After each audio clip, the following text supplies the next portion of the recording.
자, 여러분 우리 지난 시간에 양도 또는 취득시에 관한 내용을 살펴봤습니다.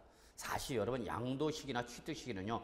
양도 차익을 계산할 때 가장 기본적인 기준이 되기 때문에 여러분이 좀 잘 정리할 필요가 있어요. 특히 이 양도 또는 취득시기를 가지고 보유기간을 계산하기 때문에 그 보유기간의 계산에 따라서 여러분 장기보유 특별공제라든지 또는 세율을 적용할 때 어떠한 세율을 적용하는 것인가 이게 달라져 버려요. 그래서 여러분 양도시기 또는 취득시기를 잘 조절할 필요가 있습니다. 자, 그러면 이번 시간부터는 구체적으로 양도소득세를 어떻게 계산하는지 한번 계산의 절차에 관련된 기본적인 내용 좀 살펴보도록 하겠습니다. 자, 일단 여러분 양도소득세 계산은요 단순하지가 않고 이렇게 여러 절차를 거친다는 것이 특징입니다. 그래서 제일 먼저 양도가액에서 그 양도가액을 얻기 위해서 희생된 필요 경비 등을 차감한 금액을 바로 양도차익이라 합니다. 이 양도차익, 즉 예를 들어서 이렇게 간단하게 생각하시면 되죠. 2억 원에 취득한 부동산을 5억 원에 양도했다. 그러면 2억 원에 취득해서 5억 원에 양도했기 때문에 양도차익 3억 원이 바로 양도소득세 과세 대상이 되는 소득이라는 얘기예요, 여러분. 자, 그런데 이 양도차익을 계산할 때 이 양도차익이 틀려버리면 계산을 잘못하면 양도소득세 산출세금 무조건 틀리게 됩니다. 그래서 이 양도소득세 계산 과정에서 제일 중요한 것이 바로 요 양도차익이 되겠습니다. 이 양도차익이 정확히 계산이 되어야만 산출세액이 정확하게 계산이 된다는 보장이 되는 거죠. 여기서 틀려버리면 산출세액은 무조건 틀려버립니다. 왜냐하면 요 양도차익에서 장기보유특별공제와 양도소득 기본공제를 차감한 후의 금액을 양도소득 과세 표준으로 하고 여기에다가 세율을 곱해서 산출세액이 나오는 거기 때문에 이 양도차익이 틀려버리면 세액은 무조건 틀릴 수밖에 없다. 그래서 결론은 양도차익 계산이 바로 양도소득세의 가장 90%다. 제일 중요하다. 그입니다. 그러면 이때 이 양도가액과 필요경비는 어떻게 계산하느냐? 이거는 여러분 두 가지 방법이 있어요. 실지거래가에서 양도차익을 계산하는 방법이 있고 기준시가에서 양도차익을 계산하는 방법이 있는데 2006년부터는 다 실지거래가로 계산합니다. 그래서 결론은 실지거래가액에서 양도차익을 계산합니다. 가끔가다 실지거래가액이 뭐냐고 물어보는 분이 계신데 실지거래가액은 글자 그대로 당해 매매 등에서 이루어지는 거래가액을 말하는 겁니다. 어렵게 생각하지 마시고요. 그러면 양도가액도 실지 양도가액으로 하는 거고 그 다음에 필요경비도 실제 발생한 필요경비를 가지고 계산해야 된다 그 얘기입니다.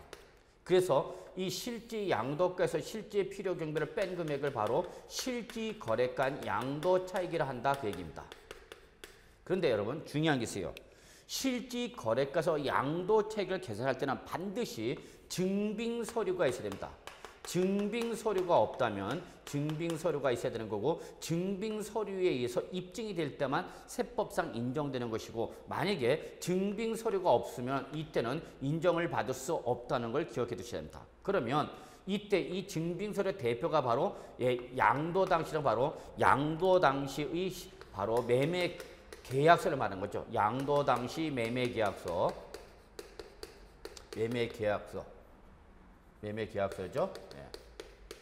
그 다음에 요 실제 필요 경비는 실제 필요 경비로서 대표적인 것이 바로 실제 그 부동산 등을 취득했을 때 취득 당시죠. 취득 당시의 매매 계약서 이 두 가지가 기본적인 증빙서류가 되는 거죠. 그래서 결론은 양도차익은 양도 당시의 매매 계약서의 거래가액과 취득 당시의 매매 계약서 거래가 이 두 가액을 기본적으로 하는 겁니다. 기본적으로.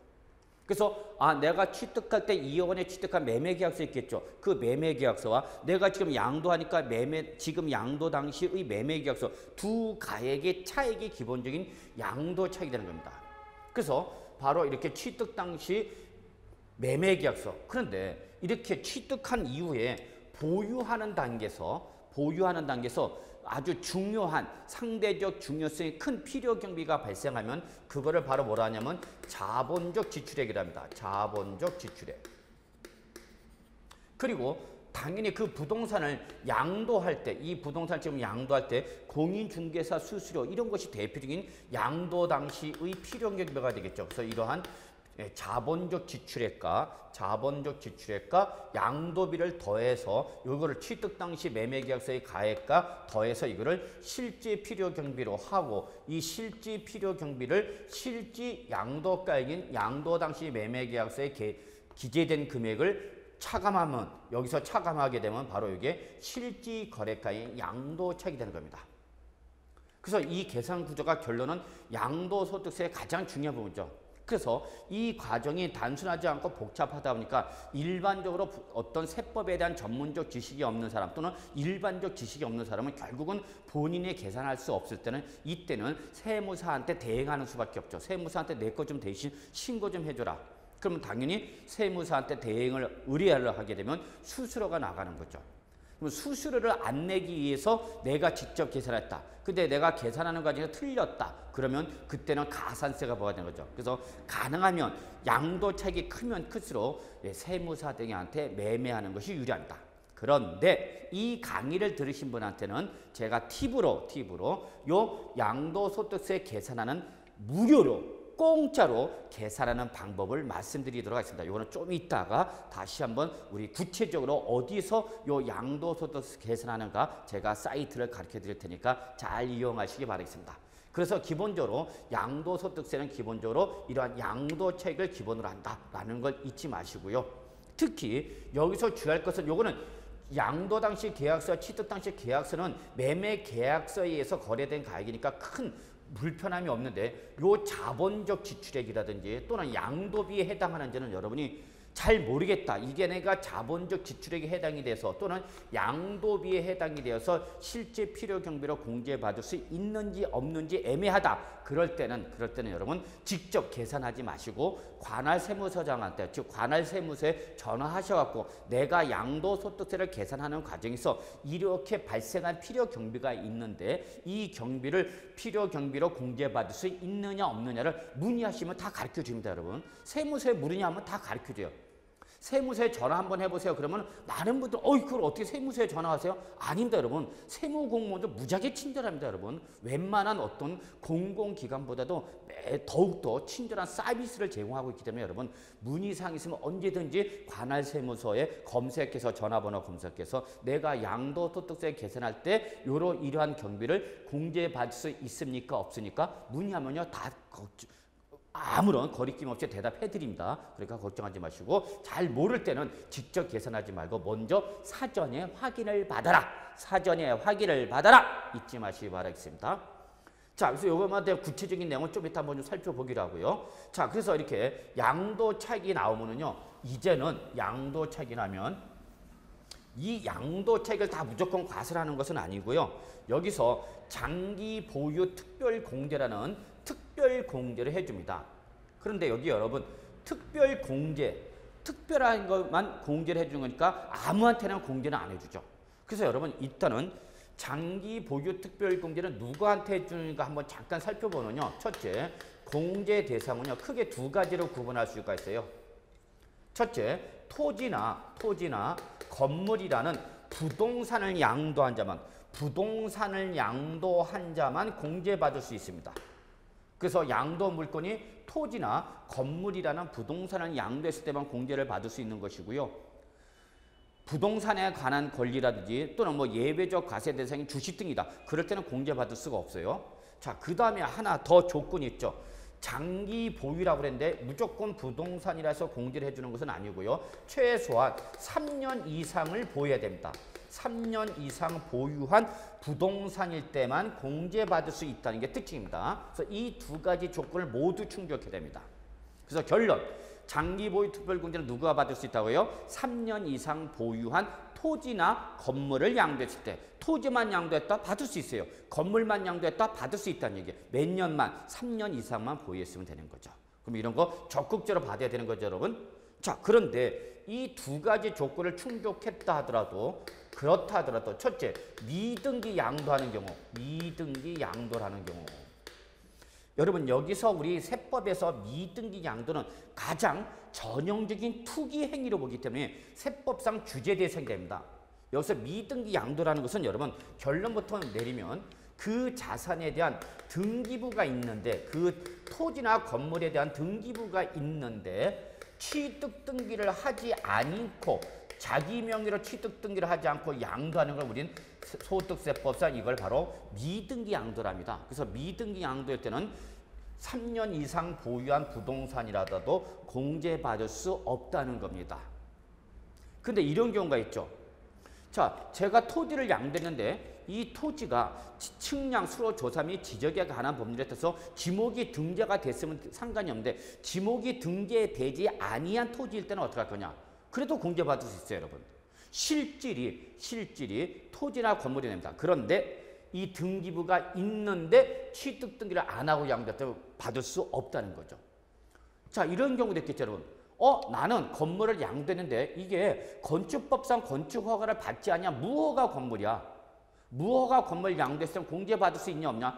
이때는 여러분 무허가 건물이기 때문에 등기부가 있어요 없어요? 없죠. 등기부가 없어서 무허가 건물 등이다 보니까 등기부가 없어서 취득 등기를 못하고 양도하는 것은 이건 미등기 양도가 아니에요. 그러니까 이때는 공제받을 수 있다는 얘기예요. 그러니까 여러분이 주의할 것은 등기부가 있는지 없는지를 먼저 확인하셔서 등기부가 있는데도 불구하고 거기 등기부에 자기 취득의 등기를 하지 않고 양도할 때는 미등기 양도라는 거고 등기부 자체가 없어서 어떤 경우가 있다? 무허가 건물 등 이럴 때는 등기부 자체가 없어서 취득 등기를 못하는 거죠. 그러면 그건 미등기 양도도 아니다? 아니다. 그러면 이때는 세법상 나쁜 놈으로 보진 않는 거죠. 두 번째, 양도소득세에서 두 번째로 보는 것이 바로 나쁜 놈으로 보는 게 바로 뭐냐면 비사업용 토지입니다. 비사업용 토지. 그래서 여러분이 만약에 토지를 양도할 때는 이 토지가 비사업용 토지인지를 먼저 확인하셔야 됩니다. 비사업용 토지. 그래서 비사업용 토지일 때는 이때는 장기 보유 특별 공제를 받을 수 없어요. 예를 들어서 개인이 소유하는 임야. 개인이 소유하는 임야를 양도했다. 그러면 이 개인 소유 임야는 전형적인 여러분 비사업용 토지에 해당합니다. 또는 지상 정착물이 없는 나대지 등으로 그냥 사업용으로 사용하지 않고 나대지로 방치하다 양도했다. 그럴 때는 여러분 비사업용 토지가 되는 거죠. 자, 여기서 팁 하나. 내가 나대지를 갖고 있어요. 지상 정착물이 없는 토지를 보유하고 있다 양도된다. 그럼 여러분 그 상태에서 양도하지 말고요. 이거를 주차장 등 어떤 사업용 토지로 사용하다 양도할 때는 이때는 비사업용 토지에 해당이 되지 않습니다. 따라서 양도하기 직전에 사업용 토지로 전환한 다음에 양도를 할 때는 이때는 규제 대상인 비사업용 토지에 대해서 벗어날 수 있다. 이런 거 중요한 거죠, 여러분. 자, 그 다음에 이러한 토지나 건물 위에도 여러분 재개발이나 재건축 조합원 입주권을 양도했다. 조합원 입주권을 양도했다. 이때 이 조합원 입주권은요. 당초 조합원, 즉 원조합원이 양도할 때만 공제를 받을 수가 있고요. 이 당초 조합원으로부터 취득한 입주권을 양도하는 승계 조합원이 양도하는 입주권은 공제받을 수가 없어요. 그러니까 제가 이거죠, 여러분. 제가 재개발 지역에서 주택 하나 갖고 있었거나 또는 건물을 갖고 있다가 이 재개발 대상이 되는 지역이 있다 보니까 이게 도시및 주거환경정비법상 재개발 사업 대상이 되다 보니까 나와야 되는 거죠. 나오면서 나는 일단 입주권을 갖고 나오는데 내가 재개발이나 재건축 후에 새로 신축한 아파트 등에 입주할 경제적 능력이 없다는 얘기죠. 그러면 그때는 입주권을 양도하는 수밖에 없죠. 그럼 미등기 전매가 되는 거죠. 이때 그 조합원 입주권을 양도할 때에 그것이 당초 종전주택을 취득해서 요 도시및 주거환경정비법상 관리처분계 인가일까지 종전주택을 취득한 날로부터 도시및 주거환경정비법상 관리처분계 인가일까지 기간이 3년 이상이면 그때는 입주권에 대해서도 장기 보유 특별공제를 받을 수 있다는 것이 되겠습니다. 그래서 이런 것이 공제 대상이 됩니다. 그러면 얼마를 공제 줄 것이냐 한번 잠깐 살펴보면요. 공제 금액은요. 어떻게 계산하냐. 양도차, 우리 여기서 계산됐죠? 요 양도차액 기준에서 양도차액에다가 그 양도 자산의 취득일로부터 양도일까지 보유기간을 따져서 그 보유기간에 따른 공제율을 곱한 금액을 공제금액을 하는 거죠. 이때 이 공제율은 일반적인 경우에는 1년당 3%가 됐습니다. 일반적일 때는 1년당 3%를 공제줍니다. 이때 보유기간은 연단입니다. 그래서 3년 6개월 보였다. 그냥 3년, 월은 잘라버리는 겁니다. 5년 2개월 보였다. 그러면 이때는 5년이 되는 거죠. 그 5년에다가 1년당 몇 프로 곱해라? 3% 곱하라는 얘기예요. 자, 그러면 제가 여러분 부동산을 양도했는데 그 부동산의 보유기간이 취득해서 양도할 때까지 기간이 4년 6개월 보였다. 4년 6개월 보였다. 그럼 6월 자르는 거죠? 4년 곱하기 3%니까 12%. 그래서 양도 차익의 12%를 공제할 수 있다. 그 얘기입니다.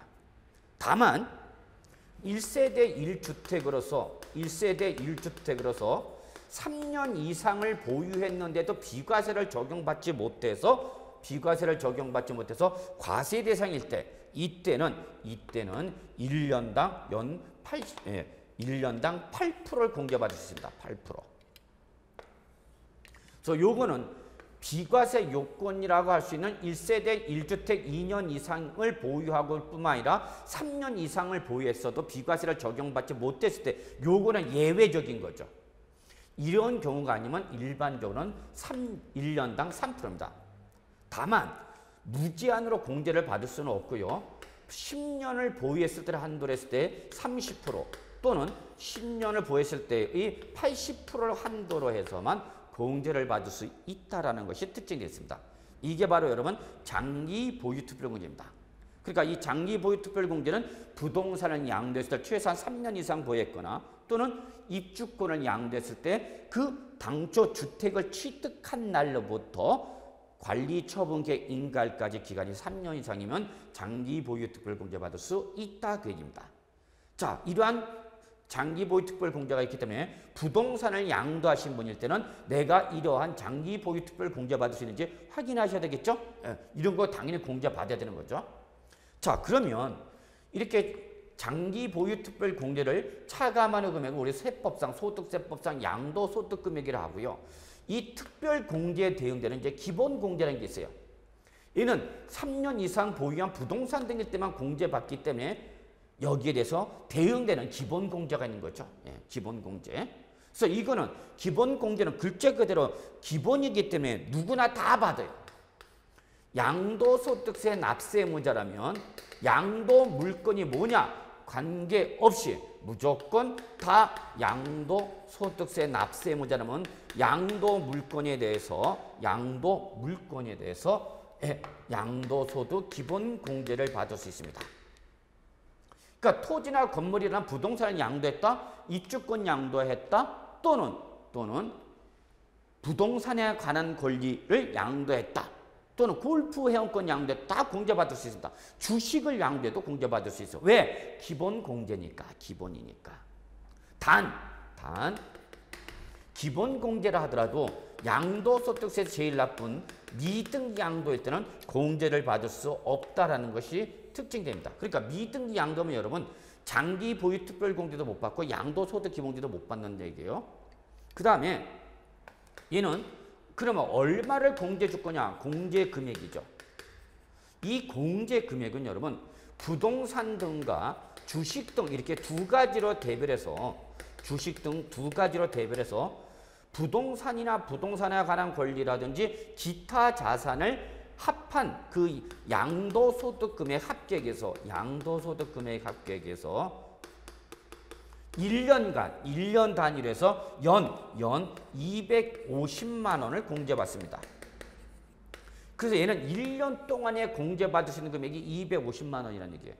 1년 기준이야. 그러면 여러분 올해 내가 딱 하나 양도했다? 그래도 250을 받는다는 얘기예요. 3번을 양도했다? 그래도 250을 공제받는다는 얘기예요. 그러니까 가능하면 누지세율 적용 등일 때는 이렇게 누지세율 적용 대상일 뿐만 아니라 어떤 비례세율 적용 대상이라도 1년에 한 번씩 양도하는 것이 유리합니다. 한꺼번에 예를 들어서 2014년도, 2015년 1년에 막 여러 개를 양도했다. 그러면 그때는 무조건 250밖에 공제를 못 받는 거죠. 그러니까 가능하면 연도를 달리해서 양도하는 것도 최소 250만 원을 줄일 수 있는 절세 방법이 된다는 얘기입니다. 그런데 나는 비상장 주식을 가지고 있다, 양도했다. 그럴 때는 이때는 이런 비상장 주식 등에 대해서는 또 이거 부동산과는 별개로 역시 연간 250만 원을 공제받을 수 있다는 게 특징이에요. 그래서 결론은 내가 올해 2014년도 또는 2015년도에 부동산을 양도하거나 주식을 양도했다. 부동산도 양도했고 주식도 양도했다. 그러면 그때는 1년에 공제받을 수 있는 금액은 500만 원이 됩니다. 500만 원.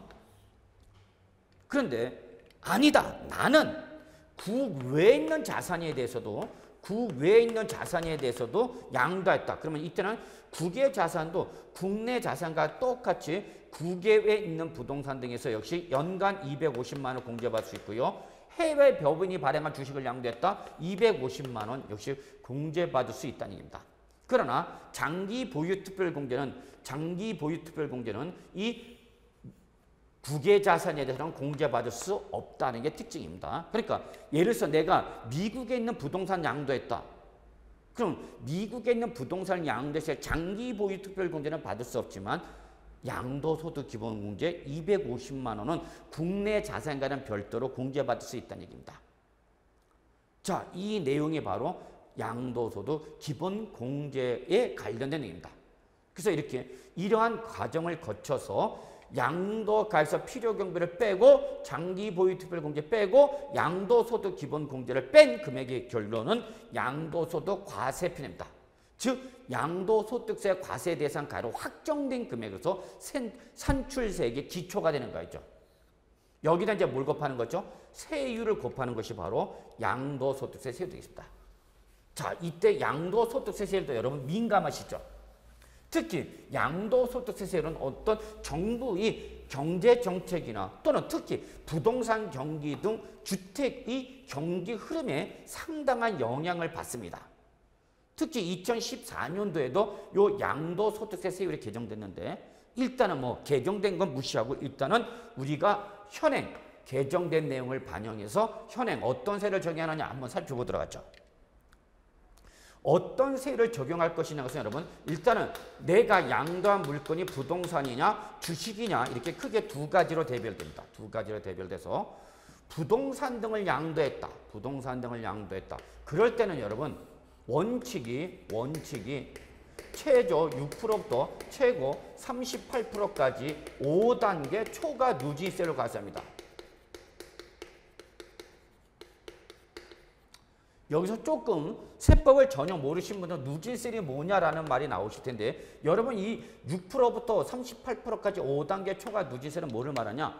과세 표준의 크기에 따라서 6%, 5%, 15%, 24%, 그 다음에 35%, 38% 이렇게 다섯 단계로 그 구간마다 세율이 점점 높아지는 세율을 바로 뭐라 하냐면 누진세율이라는 거예요, 여러분. 누진세율. 그래서 기본적으로 누진세율인데 여러분 결론 양도소득세에서는 이 누진세율이 제일 적은 세율입니다. 결론부터 말하면 가능하면 내가 부동산 등을 양도했을 때에 어떤 세를 적용하는 것이 유리하다? 누진세를 맞는 게 제일 적은 거예요. 왜 그러냐면 이것이 양도한 물건이 부동산 등이 투기 대상일 때는 이거보다 더 높은 세율을 적용받기 때문에 그렇습니다. 그래서 예를 들어서 양도소득세에서 제일 나쁜 애가 누구랬죠, 여러분? 미등기 양도라고 했죠. 미등기 양도 때는 여러분 70% 세율이 됩니다. 70%. 과세 표준에다가 무조건 70% 곱하는 거예요. 70%. 그러면 여러분 소득세가 있는 것에는 반드시 이 소득세에 대해서 10%라는 지방소득세가 반드시 조치합니다. 지방소득세. 그럼 예를 들어서 70%의 양도소득세 세율이 정했다. 그러면 여기다가 지방소득세 10%인 7%가 추가되는 거죠. 그래서 결론은 세부담률은 몇 프로가 되느냐? 77%가 되는 거죠. 그러니까 가능하면 미등기 양도 하라 하지 말라는 얘기예요. 내가 이 부동산을 양도했더니 과표가 1억이 나왔어. 오, 예! 1억이 나왔어. 그런데 1억에 대해서 미등기 양도이면 77%! 아이고! 77%가 여러분 과표 1억 중에서 7,700만 원 세금으로 나보고 2,300으로 먹으라는 얘기예요. A씨도 다 먹으라 그래야 되는 거죠. 1억인데 과표 1억 발생인데 여기서 77%로 소득세와 지방소득세로 뺏어가면 이거는 세금으로 다 환수해버리겠다는 얘기죠. 그러니까 미등기 양도는 걸려서 된다 안 된다? 안 된다는 얘기죠. 그래서 하여튼 양도소득세에서 제일 나쁜 놈이 누구예요? 미등기 양도예요. 물론 누진세율도 당연히 다 10% 쫓아오는 겁니다. 10%의 지방소득세가 쫓아온다. 미등기 양도는 아니다. 미등기 양도는 아니다. 그러면 여러분 이때는 보유기간을 따져세요. 몇 년 보유했어요? 이렇게 물어보죠. 세무서장이 몇 년 보유하셨어요? 그래서 나온 노래가 이름이 뭐예요? 그런 것도 나오는 거예요, 여러분. 몇 년 보유하셨어요? 이때에 그 몇 년 보유했느냐를 따져서 보유기간이 1년 미만이냐, 1년 이상, 2년 미만이냐, 그 다음에 2년 이상을 보유했느냐에 따라 달라져요, 여러분. 왜냐면 부동산은 전형적인 대표적인 자본적 자산이죠. 장기간 사용 수익을 목적으로 하여 취득하여 보유하다 양도하는 것이 일반적인 건데 단순히 단기적인 시세 차익을 목적으로 보유하다 양도했다. 단기간에 보유하다 양도했다. 그때는 투기성 거래를 보는 겁니다. 그래서 1년 미만 보유했는데 그 1년 미만 보유한 것이 주택이거나 조합원 입주권일 때는 이때는 여러분 40%의 세율로 갖고 간다. 과표 전액에 대해서 40%의 비례세율을 때리게 된답니다. 그러나 주택가 입주권을 제외한 부동산 등일 때는 이때는 50%의 세율로 부과합니다. 50% 세율. 그러니까 이 주택이에요? 아니에요? 주택이에요? 상가예요?에 따라서 벌써 그 보유기간 1년 미만인데도 불구하고 차이가 10%가 나는 거죠. 큰 거예요? 작은 거예요, 여러분? 큰 거예요, 여러분.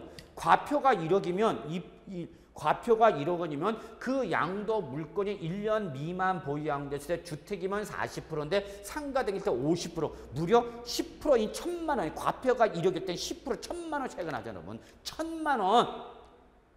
큰 금액이잖아요, 여러분. 그렇죠? 그러니까 보유기간이 중요하죠. 그러니까 여러분 예를 들어서 내가 보유기간이 11월 6개월 보유했다. 11월 6일 보유했다. 10일 보유했다 봅시다. 보유기간이. 그럼 여러분 요거 20일만 채우면 1년이 되는 거죠. 그러면 1년일 때는 벌써 1년 미만일 때 40%인데 1년 이상일 때는 이때는 어디로 가느냐? 누진세로 갑니다. 주택일 때는 요 6%부터 38%까지 5단계 초과 누진세로 가는 거죠. 그런데 그게 상가면 이때는 1년 이상 2년 미만이면 40% 세를 적용받고요. 그 다음에 부동산 등일 때 2년 이상 보유를 해야만 누진세를 적용받는 얘기죠. 여러분 제가 방금 뭘 했어요? 세율 적용할 때 양도소득세는 제일 적은 세율이 어떤 세율이었어요? 그렇죠. 누진세를 제일 적은 거랬어요. 그래서 가능하면 어떤 세율을 맞아야 된다? 누진세를 맞아야 되는 거예요. 그러면 주택이나 조합원 입주권 양도했다. 그럼 누진세를 받으려면 최소한 몇 년 이상 보여야 된다? 2년 이상 보유하고 양도해야 누진세를 적용받는 거고 상가 등 일반적 부동산일 때는 최소한 2년 이상을 보유하고 양도해야만 누진세를 적용받을 수 있다. 그 얘기죠. 그러니까 보유기간이 중요한 중에 매우 중요하죠. 자, 이런 세율을 여러분이 적용받을 수 있다는 걸 좀 확인하시고요. 그래서 내가 부동산 등을 양도하기 전에 내가 지금 이 가액으로 양도했을 때 양도소득세가 얼마가 될 건가를 먼저 사전에 먼저 조사해보는 것이 유리한 거죠. 어머, 너무 양도소득세 부담이 크다. 그러면 이제 양도를 못하게 되는 거죠. 그러나 여러분 이것을 중요한 거죠. 어디까지나 양도소득세는 세금은 양도라는 행위가 일어났을 때만 발생하는 거죠. 단순히 세금 때문에 양도를 안 할 수가 없는 건 아니다는 얘기죠. 지금 시세가 올라가고 있어. 시가가 올라가는데 이 주택이 조만간 다시 잠시 일시적 반등해서 다시 주택가격이 하락할 것 같아. 그러면 그때는 양도를 해야 되는 거죠. 세금이 무섭다고 양도를 하는 것이 아니라 결국은 양도소득세는 차익이 나와야 되는 거니까. 그렇죠. 이런 것이 이제 투자 의사결정이고 이러한 의사결정을 여러분이 하실 수 있어야 된다는 얘기죠. 특히 부동산 투자에 많은 관심을 갖고 계신 투자자라든지 또는 공인중개사 등이라면 반드시 그런 어떤 투자 의사결정을 여러분이 해주실 수 있어야 되는 거죠. 이때 이러한 투자 의사결정하려면 상당히 전문적 지식을 습득하고 계셔야 되는 거죠. 그래서 이러한 기본 과정 이외에 전문적인 부동산 투자자라든지 공인중개사라면 우리 부동산 세금에 관련된 어떤 전문적 지식을 갖추는 것이 내가 사업을 영위할 때에 어떤 살아남을 수 있는 중요한 방법이 되는 거죠. 그래서 이런 전문적 지식을 가지고 있어야만 공인중개사나 부동산 투자자로서 살아남을 수가 있고 성공할 수 있는 비결이 아닌가 생각됩니다. 자, 그래서 좀 더 자세한 내용은 우리 전문가 과정에서 만나기로 하고요. 이러한 세율로 구조로 되어 있다. 물론 골프 회원권이라든지 또는 사업용 고정자산과 함께 양도하는 이러한 영업권 이런 것 때는 뭐 보유기간에 관계없이 무조건 누진세를 적용받지만요. 일단은 양도 물건이 부동산일 때는 미등기 양도가 아니어야 되고 미등기 양도가 아니라도 보유기간에 제한을 받는다는 거 잊지 마시기 바라겠습니다. 그래서 이 과표에다 이러한 세율을 곱해서 산출세, 양도소득세가 얼마예요? 이게 나온 거죠. 얼마냐? 양도소득세 얼마냐? 계산했더니 뭐 2천만 원, 5천만 원이 아니라 뭐 1억이 내라. 이러면 이제 환장하는 거죠, 여러분. 그래서 양도소득세 세액의 크기가 나오는 거죠. 근데 이게 여러분이 직접 계산하기 힘들다. 그러면 첫째, 세무사한테 맡겨라. 근데 세무사한테 맡기기가 싫다. 그러면 제가 조금 이따 말씀드리는 아주 중요한 부분을 가르쳐 드릴 테니까 그 사이트를 이용하실 필요가 있다는 걸 말씀드리고요. 그래서 여러분 이러한 절차를 거쳐서 양도소득세가 계산된다라는 걸 확인하시기 합니다. 어떻게 여러분 좀 이해가 되나요? 단순해요? 복잡해요? 복잡하죠? 복잡하니까 역시 전문적 이러한 지식을 요구할 수밖에 없다라는 겁니다. 자, 그래서 여러분 양도소득세 계산 절차 간략히 정말 간략히 설명 들어갑니다. 구체적으로는 상당히 많은 시간을 요하는데 이 양도소득세 계산 절차를 약 35분에 끝냈다는 것은 거의 뭐 신이 내린 능력입니다. 자, 그래서 여러분 간략하게 마무리 짓고요. 우리 다음 단계로 한번 가도록 합시다. 자, 그래서 이제 양도소득세 계산했습니다. 그러면 이 양도소득세 계산한 것을 어떻게 해야 될 것이냐라는 양도소득세 납세 의무 이행 방법에 관련된 내용을 좀 살펴보도록 하죠. 자, 양도소득세 계산하면 이제 그 다음부터는 어떻게 할 거냐 그 얘기죠. 어떻게 되냐? 이제 양도소득세 납세무자가 자발적으로 소득세법 등 법률에서 정하고 있는 기한까지 스스로 신고 기한 납부 기한까지 여기 신고 납부 기한까지 누가 양도소득세 과세 대상인 부동산 등을 양도한 개인, 이자가 바로 양도소득세 납세무자가 되는 거죠. 그래서 이 부동산 등을 양도한 개인인 납세무자가 양도자의 주소지입니다, 여러분. 양도 물건의 소재지가 아니라 그 양도자의 주소지를 관할한 세무서장에게 양도소득세 신고서를 예정신고 기한 내 제출해야 됩니다. 여기서 여러분 예정신고 기한을 좀 알고 계셔야 되는 거죠. 언제 내야 되는 거냐? 이게 바로 예정신고 기한인데 예정신고 기한은 양도리 속한 달의 말일로부터 2개월 이내에 양도소득세를 신고하고 납부하셔야 합니다. 자, 이거죠. 제가 여러분 여기 보세요.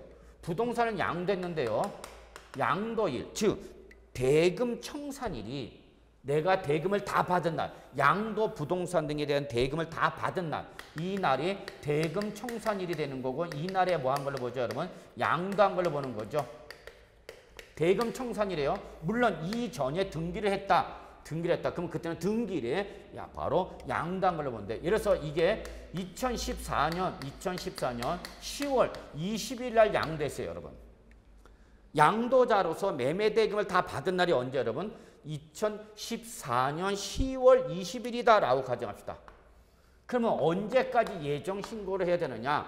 요 양도일이 속한 달의 말이니까 언제가 되는 거죠? 10월 말일이죠. 10월 말부터 2개월 이내니까 언제까지 내면 되는 거죠? 12월 말까지 내면 된다. 그런다. 언제? 12월 말, 12월 31일까지 이 양도소득세 계산한 거를 신고하고 반드시 그 신고한 세액을 뭐 해야 되는 거죠, 여러분? 납부해야 되는 거죠. 납부해야 되는 거죠.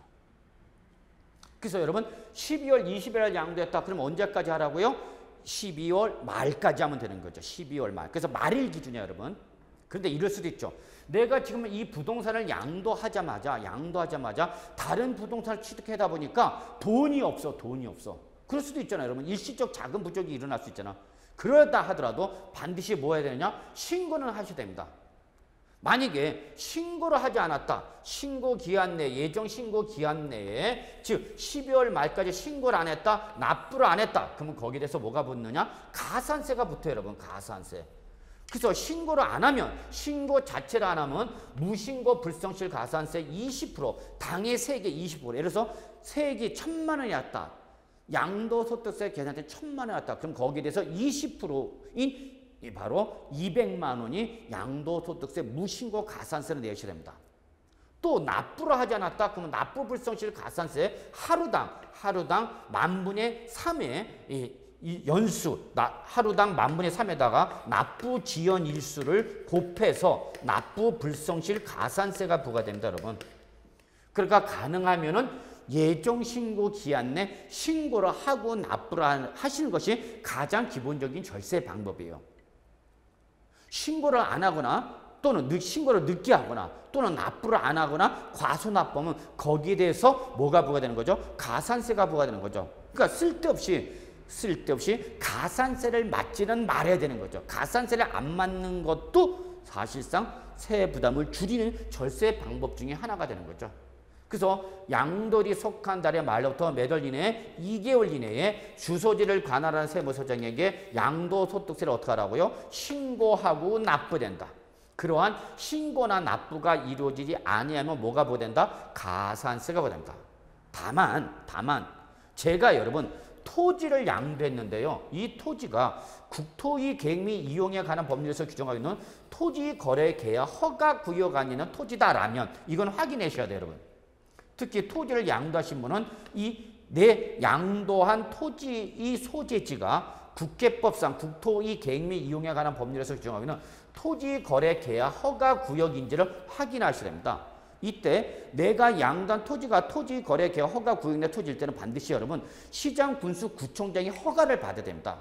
예를 들어서 여기 보시죠. 자, 대금 청산일이 2014년 10월 20일 날입니다. 그러면 이 20일이 속한 달의 말일로부터 2개월 후인 12월 말일이 돼야 되는데 이게 토지 국계법상 토지 거래 계약 허가구에 있는 토지라서 그 시장 군수 구청장이 허가를 받은 게 2014년 11월 5일 날에 허가를 받았다. 국계법상 토지 거래 계약 허가 구역 내 토지 매매에서 허가는 이때 받았다. 11월 5일. 그러면 이때는 대금 청산일 기준하는 것이 아니라 허가일을 기준해서 이때는 허가일이 속한 달의 말일을 11월 말일부터 2개월 이내니까 다음 연도 2015년도인가요? 다음 연도 1월 말까지가 예정 신고 기한이 되는 겁니다. 이 기한 내에 신고하고 납부를 하셔야 되는 거고 이 기한 내 신고 또는 납부가 이루어지지 아니했을 때는 이때는 가산세가 부과된다는 것을 잊지 마시기 바라겠습니다. 자, 그래서 여러분 이러한 예정신고 기한 여러분이 확인하셔야 되고요. 이때 양도소득세를 신고하고 납부할 때는 기본적으로 제출 서류가 있습니다. 그래서 기본적으로 이 양도소득세를 신고할 때는 양도 당시 및 또는 취득 당시 매매계약서 사본이 있어야 되는 거고요. 또한 보유하는 과정에서 자본적 지출액이든지 양도 단계에서 비용이 발생한 것 때문에 그 관련된 증빙 서류가 있어야만 공제를 받을 수 있다는 것을 여러분이 확인하시기 바라겠습니다. 자, 여기까지가 우리 양도소득세 신고 납부에 관련된 내용이고요. 이때 양도소득세를 내는 과정에서는 소득세법상 양도소득세만 내는 것이 아니라 그 양도소득세 납부세액에 대해서 10%를 한 번 더 뭐로 내야 되냐면 여러분 지방소득세를 한 번 더 내셔야 됩니다. 지방소득세. 그래서 양도소득세를 계산했더니 양도소득세 이게 1,000만 원이다. 양도소득세가 1,000만 원이다. 그러면 요거는 소득세법상 양도소득세가 1,000만 원이고 요 1,000만 원이 10%인 얼마를 100만 원을 한 번 더 뭐로 내라? 지방소득세로 내야 된다. 그 얘기입니다. 지방소득세로. 근데 양도소득세를 납부하는 과정에서 혹시 감면을 받았다. 조세특례제한법이라든지 그 밖에 법률에 따라서 감면을 받았다. 그때는 감면세액에 대해서 20%를 한 번 더 농어촌 특별세를 내셔야 됩니다. 농어촌 특별세 내야 되는 걸 잊지 마셔야 합니다. 예를 들어서 양도소득세 과세표에다 세율을 곱해서 산출세액이 1,000만 원이 나왔다. 1,000만 원이 나왔다. 그런데 이게 조세특례제한법상 50% 감면 대상이다. 봅시다. 그러면 그 산출세액에 대해서 50%를 감면해 주겠다 그 얘기입니다. 여러분. 50% 가정한 거예요. 그러면 요 산출세액의 50%는 500만 원을 빼줘라 그 얘기죠. 그러면 양도소득세를 내야 할 세액이 얼마냐 그 얘기예요. 여러분. 양도소득세를 납부할 세액은 얼마 되는 거죠? 1,000만 원에서 500만 원을 감면받았으니까 500만 원만 내는 거죠. 그러니까 여러분 비과세한테 이 감면 대상인지 아닌지 여러분 잘 알아두셔야 되는 거죠. 그래서 내가 양도한 부동산이 관련 법률에 따라서 감면 대상인지 아닌지를 여러분이 확인하실 수 있어야 되는 거죠. 근데 이거는 많은 좀 어려운 전문적 지식을 요구한다. 그래서 전문가한테 확인을 받을 필요가 있다. 그래서 여러분 양도소득세가 500만 원 나왔다. 500만 원이 나왔다. 그러면 이때에 500만 원의 10%인 50만 원을 농어촌 특별세로 해서 지방소득세로 해서 한 번 더 내야 된다는 얘기입니다. 50만 원을 뭐로? 지방소득세로. 그래서 양도소득세 500만 원에다가 그 다음에 지방소득세 얼마? 50만 원. 10%인 50만 원을 뭐로? 지방소득세로 내는 거고 이때 나는 납부를 하는 것에서 감면을 받은 게 있다. 그럼 이때는 요 감면세액에 대해서 20%, 감면세액에 대해서 20% 얼마죠? 2, 50, 100만 원이죠, 여러분. 100만 원을 한 번 더 뭐로 내야 된다? 농어촌 특별세를 내야 된다는 얘기죠. 결론, 이 사례에 따르면 이 양도소득세 납세무자는 양도소득세로서 500만 원, 지방소득세로 50만 원, 그리고 농어촌 특별세로 100만 원. 그래서 총 얼마를 내야 되느냐? 650만 원을 내야 된다 그 얘기가 되겠습니다. 다만 지방소득세는 이거는 국세가 아니라 지방소득세이기 때문에 시장, 군수, 구청장한테 내야 된다는 걸 주의하시기 바라겠습니다. 지방세이기 때문에 지방소득세는 지방세이기 때문에 세무서장한테 내는 게 아니라 시장, 군수, 구청장한테 내는 거다는 것을 확인해 주시기 바랍니다. 그런데 나는 감면을 받지 못했다? 나는 감면 대상이 아니라 그러면 감면세액이 없는 거죠. 감면세액이 없으면 그냥 산출세액이 그대로 납부할 세액이 돼버리는 거죠. 그러니까 이때는 산출세액 1,000만 원에 감면세액이 없으니까 1,000만 원을 그대로 내는 거죠. 그러면 이게 양도소득세가 되는 거고 1,000만 원이. 그리고 요 양도소득세 1,000만 원에 10% 얼마? 100만 원을 뭐로 내야 된다 여러분? 지방소득세로 한 번 더 내셔야 된다 그 얘기입니다. 만약에 지방소득세 안 내면 신고 납부 안 하면 역시 가산세가 부과됩니다 여러분. 그래서 신고 불성실 가산세로서 무신고일 때 20%, 과소신고일 때 10%, 예. 그 다음에 양도소득세를 다운계약서에서 했다. 부정환영이 40%가 부과된다는 걸 잊지 마시기 바라겠습니다. 그리고 특히 여러분 양도소득세를 납부하는 과정에서 여러분 납부할 세액이 1,000만 원을 초과하면 양도소득세액이 1,000만 원을 초과하면 1,000만 원 초과죠. 1,000만 원을 초과했다. 그러면 여러분 양도소득세를 두 번으로 분할하여 납부할 수 있다라는 걸 잊지 마시기 바랍니다. 그래서 여러분 가능하면 납부할 세액이 1,000만 원을 초과한다면 뭘 이용해야 된다? 분납해라. 두 번으로 나눠서 내라는 얘기죠. 그러면 예를 들어서 아까 우리 2014년 10월 20일 날 부동산을 양도했다. 대금을 청산했다. 양도했다. 그러면 언제까지 여러분 예정 신고해야 된다고 그랬죠? 언제까지? 예, 양돌이 속한 달의 말일로부터 2개월 이내니까 12월 말입니다. 그랬죠? 12월 31일까지가. 그런데 이때 내야 할 양도소득세가 1,000만 원을 초과하면 이때 한 번에 다 내지 말고 두 번으로 나눠서 내라는 얘기예요. 이게 바로 분할납부, 분납기한이 되는데 분납기한은 이 날로부터 예정신고기한부터 2개월 후 그러니까 2014년도 때면 2015년도 2월 말까지로 해서 이렇게 12월 말에 한 번, 그 다음에 2월 말에 한 번 이렇게 두 번으로 나누어서 낼 수 있다 그 얘기입니다. 이해되시나요? 예를 들어서 양도소득세를 계산해 봤더니 양도소득세가 1,700만 원이야. 뭐 양도소득세 1,700만 원이면 큰 금액이다라고 상대적으로는 큰 금액으로 말할 수는 없겠지만 절대적으로는 적은 금액 아니죠, 여러분. 세금 1,700만 원 낸다 생각해봐. 1,700을 벌라고 생각해봐.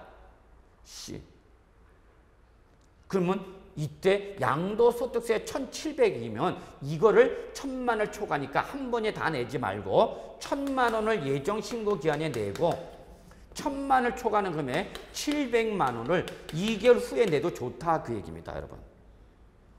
양도소득세 계산했더니 여러분 1억 원이 나왔어요. 1억 원. 그래서 2,000만을 초과할 때는 이때는 50%씩 나눠서 낼 수 있습니다. 양도소득세 납부세액이 2,000만 초과할 때는 이때는 그 납부세액이 50%씩. 그러니까 이때 예정신고기한에 50%인 얼마? 5천만 원. 그리고 당초 예정신고 기한부터 2개월 후인 분납기한 2월 말에 5천만 원 내면 된다 그입니다. 그럼 여러분 2개월 동안에 5천만 원이 좀 유예를 받는 거죠. 그럼 2개월 동안에 여러분 이거 CMA라든지 MF라든지 단기 어떤 고소득을 고수익은 아니지만 그래도 그만큼 이자 소득을 발생시킬 수 있는 거죠. 그러니까 여러분 납부할 세액이 1,000만 원을 초과할 때는 최대한 분납을 이용하실 줄 알아야 됩니다. 자, 물납은 일반적인 거는 물납할 수가 없고요. 내 토지 등이 수용을 당하거나 협의 매수가 됐을 때, 그래서 공공사업시행자에게 양도가 됐을 때, 그때의 그 양도소득세가 1,000만 원을 초과할 때는 여러분 수용을 당하면서 받았던 공공용지보상 채권으로 한해서만 물납할 수 있는 거기 때문에 이거는 극히 예외적인 경우가 된다라는 걸 보시기 바라겠습니다. 그래서 여러분 이러한 분할납부 제도가 있다는 것도 여러분이 적극적으로 이용할 필요가 있다라는 거 말씀드리도록 하겠습니다. 자, 그러면 제가 아까 약속했죠. 양도소득세 계산 구조가 단순하다, 복잡하다? 복잡하다. 그래서 내가 직접 양도소득세를 계산하기가 힘들다면 세무사한테 가거나 기타 전문가를 찾아가서 양도소득세 계산을 부탁하고 신고 납부해야 되는 거죠. 그런데 이 사이트를 잘 이용하시기 바랍니다. 국세에 관련된 내용에 대해서는 여러분 여기 홈택스라는 게 있습니다. 국세청 홈페이지. 자, 국세청 사이트가 어떻게 되냐면 여러분 nts.nationaltaxservice.go.kr이 되겠습니다. 이 nts. 요거 외우실 필요 없이 여러분 국세청 한글 도메인 쳐도 다 나와요. 그러면 국세청 사이트를 방문하시면은요 우측 상단에 홈택스라고 있습니다. 홈택스. 그래서 그 홈택스를 클릭하면 우리 홈택스로 넘어오게 됩니다. 그래서 여기 국세청 홈택스라는 페이지로 넘어오게 됩니다. 그러면 국세청 홈택스로 딱 나오게 되면은 여기서 여러분 생활세금이라는 걸 요거를 클릭하시면 됩니다. 요거를 클릭하십시오. 양도소득세는 부동산 등을 양도하는 가지고서 일반 생활가정에서 발생하는 세금이기 때문에 요 생활세금을 딱 엔터 때리면 어떻게 되느냐? 그 다음 화면으로 넘어갑니다. 이거 아무나 안 가르쳐줘요. 제가 제 강의를 들으신 분이니까 설명드린 거예요. 그래서 그 홈택스 사이트를 홈택스를 사용하면 이렇게 화면이 바뀌어요. 두 번째 화면으로. 그럼 이 생활세금을 클릭하면은 이 화면이 뜹니다, 여러분. 화면을 여기 조금 크게가 안 비춰지나? 자, 요걸 클릭하면 요 화면에 들어가시면 여러분 양도소득세 자동 계산하기가 있어요. 여기 양도소득세 계산이라는 요거를 클릭하시면 됩니다. 단 주의할 게 있어요, 여러분. 요거는 공인인증서를 사용할 때입니다. 그래서 여러분이 세무서에 가서 공인인증서를 신고하고 등록하고 인정된 사람만이 할 수 있는 거고, 아니다, 나는 관할 세무서에 공인인증서, 일반적인 금융기관 공인인증서를 말하는 건 아니에요, 여러분. 세무서에 공인인증서를 별도로 등록하셔야 돼요. 등록하지 않았다 그럼 여기는 여러분 양도소득세 간편 계산이 있어요. 요거를 클릭하셔야 돼요. 간편계산. 그러니까 공인인증서, 관할세무서에 등록된 공인인증서가 있다면 양도소득세 자동 계산하기에 요 양도소득세 계산을 클릭하면 되고, 공인인증서가 없다. 공인인증서가 없다. 그러면 그때는 여러분 양도소득세 간편 계산에서 양도소득세 간편 계산을 클릭하면 돼요. 그러면 이렇게 양도소득세 자동 계산하기가 나옵니다. 이때 여기서 홈택스 등을 가입하지 않으신 분일 때는, 왜냐면 이 홈택스를 가입하려면 여러분 홈택스를 가입하려면 관할세무서 가서 공인인증서를 등록하셔야 됩니다. 공인인증서를. 그래서 사업을 하시는 분들은 반드시 사업을 하시는 분들은 이 홈택스를 이용하시는 게 좋습니다. 아주 좋은 사이트 여러분. 그래서 만약에 내가 관할세무서에 이러한 홈택스로 가입되어 있지 않다. 그러면 이때는 바로 양도소득세 계산하기 홈택스 없는 사람, 여기 써졌죠. 미가입자 간편 계산 있죠. 그래서 이러한 화면이 뜹니다. 그래서 여기다가 양도일자, 당초 취득일자, 내가 지금 양도 당시 양도가에, 당초 취득할 때 취득가에, 그리고 특히 양도하는 단계에서 공인중개사 수수료라든지 기타 보유하는 과정에서 발생한 필요경비가 있다. 그러면 그 필요경비를 클릭하면 되는 거죠. 그래서 여러분 이렇게 경매, 단 여기는 반드시 뭐가 있어야 된다 여러분? 증빙서류가 있어야 된다고 그랬죠? 증빙서류. 그러나 증빙서류가 없다더라도 일단 우리가 그냥 자체적으로 한번 계산해 보는 거예요. 그리고 내가 미등기 양도입니까 아닙니까? 그래서 내가 토지나 건물인데도 불구하고 취득 등기를 안 했다. 그러한 미등기가 아니다. 그러면 아니요로 클릭하면 되는 거죠. 그냥 만약에 등기를 안 하고 양도하면 이때는 미등기 양도로 클릭하셔야 되는 겁니다. 그 다음에 상속받은 자산입니까 아닙니까? 아닙니다. 내가 매매로 취득한 것이요. 이럴 때는 바로 아니요로 클릭하고, 아닙니다. 역시 내가 상속받은 부동산을 양도하는 겁니다. 그러면 그때는 요거를 클릭해 놓고 여기다가 언제 그 돌아가신 분이 언제 취득한 거냐 요거를 날짜를 넣어 주셔야 돼요.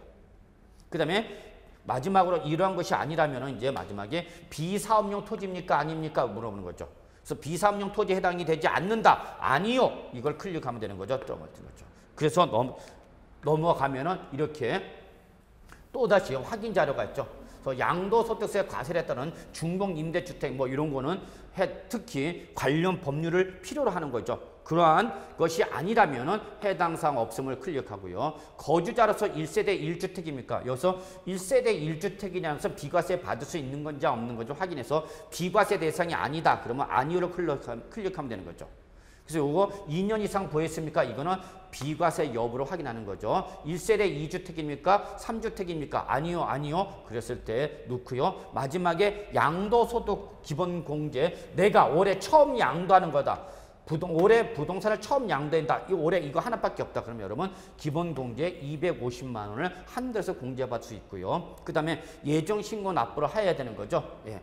그래서 한다. 그래서 마지막 세액 계산 클릭을 하면 세액 계산하면은 이렇게 간편 계산 결과가 화면상으로 나타나는데, 여기가 지금 우리 PPT로 하다 보니까 하나면에 다 뜨지 못하고 상반에 양도가의 취득가의 필요경비 양도차의 장기보유 특별공제, 그 다음에 기본공제 해서 산출세액이 얼마다 하고 자동으로 나와버리는 거죠.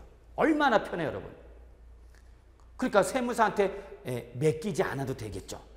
다만 세무사 도장이 찍혀 있으면 전문가가 계산한 거라서 관할세무서장이 인정할 수 있겠지만, 그러지 않을 때는 일단 관할세무서 조금 신뢰성을 의심할 수는 있다라는 거 확인하시고, 이게 상단 부분이고요. 그 다음에 하단 부분에 대해서 기타 감면이나 납부할세액 공제 있냐 없냐에 따라서 이렇게 납부할세액이 나오는 거죠.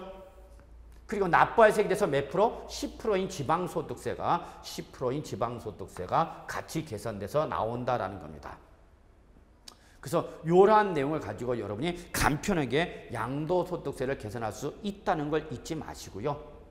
자, 그 다음에 이러한 양도소득세 이외에도 이 양도자가 부동산을 양도한 자가 사업자라면 이때는 여러분 그 사업용 건물 등을 양도했을 때에, 토지는 아닙니다만 사업용 건물을 매매에다 양도했다. 그럴 때는 여러분 그 매매가액에 공급가액의 10%를 부가가치세로 한 번 더 내셔야 됩니다. 그래서 주의하셔야 됩니다. 그래서 사업하던 자가 임대하던 부동산, 즉 상가 등을 양도했다. 그러면 그때 그 건물가액에 대해서 10%로 부가가치세가 10%더 부과된다는 걸 잊지 마시기 바랍니다.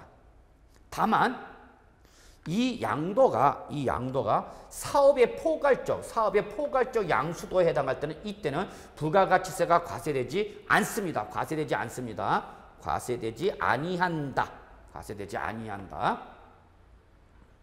그래서 이때에 그러면 이 내가 양도하는 것이 포괄적 양도 양수에 해당하느냐 안 되느냐 것은 이 요건을 모두 충족해야 됩니다. 그래서 첫째, 그 계약서에 의해서 사업에 대한 포괄적 양수도 계약서가 있어야 되고 그거로 인해서 사실 확인돼야 되고 그 다음에 도자나 수자가 모두 부가가치세법상 과세 사업자이어야만 인정을 받을 수 있다는 겁니다. 그 다음에 사업을 양도한 후에 사업 양도 신고서를 제출할 때는 사업의 포괄적 양수도로 인정하고 그럴 때는 건물의 공급에 대해서 10%의 부가가치세를 과세하지 않는다 그 얘기를 했습니다.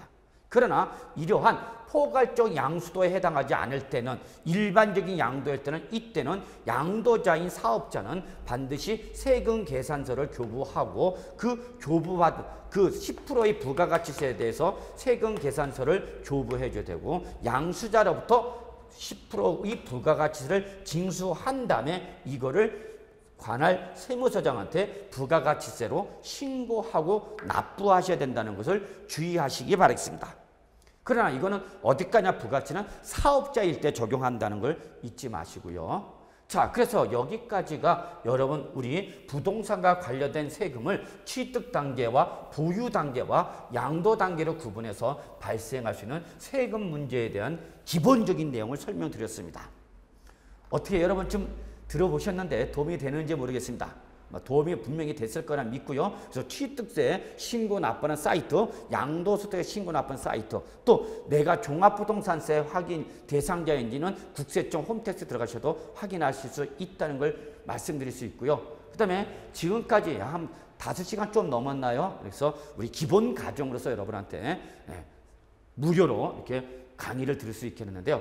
여기 위에도 지금 제가 말씀드리지 못한 아주 중요한 내용들이 많이 있습니다. 특히 비과세라든지 각종 감면 면제를 받을 수 있는 거 이러한 것을 여러분이 우리 절세 기법 이러한 내용을 좀 갖춰두셔야만 사업자로서 공인중개사 또는 부동산 투자자로서 성공하실 수 있는 어떤 밑바탕이 된다는 걸 감히 말씀드릴 수 있고요. 그래서 이 과정을 마무리 짓고요. 우리 다음 전문가 과정에서 꼭 좀 뵐 수 있기를 부탁드리면서 우리 기초 과정 마무리하도록 하겠습니다. 여러분 장시간 동안 수고하셨습니다.